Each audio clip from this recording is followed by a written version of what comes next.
ஏய் apple 1 kilo போடு. சரிண்ணா போடு. நல்லா பெருசு பெருசா பார்த்து போடு. சரிண்ணா சரிண்ணா. ஐயா இந்தாங்க 1 கிலோ இருக்கு. அப்படி அண்ணா அண்ணா ஆப்பிள் கிலோ 200 ரூபாய்ண்ணா. நீங்க 50 ரூபா கொடுத்துருக்கீங்க, மீதி 150 ரூபா கொடுங்கண்ணா. ஏய் அந்த காசு குடுக்கறதே பெரிய விஷயம், எக்ஸ்ட்ரா காசு கேக்குற? கடையே காலி பண்ணிடுவோம் பாத்துக்க. குடுக்கறத வாங்கிட்டு வாயை மூடிட்டு வேலையை பாரு. காசு கேக்குறான் காசு. அண்ணா அண்ணா காசு கொடுங்கண்ணா. அண்ணா அண்ணா அண்ணா ஐயோ இதை நம்பிதானே என் பொழப்பே இருக்கு. அண்ணா காசு கொடுங்கண்ணா. அண்ணா அண்ணா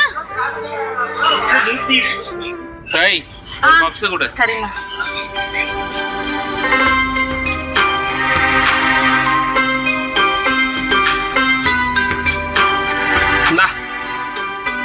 அண்ணா பப்ஸ் 20 ரூபாய்ண்ணா, நீங்க 10 ரூபாய் கொடுத்துருக்கீங்க. பாரு எவ்வளவு கொடுக்கணும்னா அவ்வளவு வாங்கிக்க. ஓவரா பேசினா கடையே காலி பண்ணிடுவேன். அண்ணா 20 ரூபாய் தான் பப்ஸ், அதுக்கு 10 ரூபாய் மீதி கொடுங்க. சொல்ல சொல்ல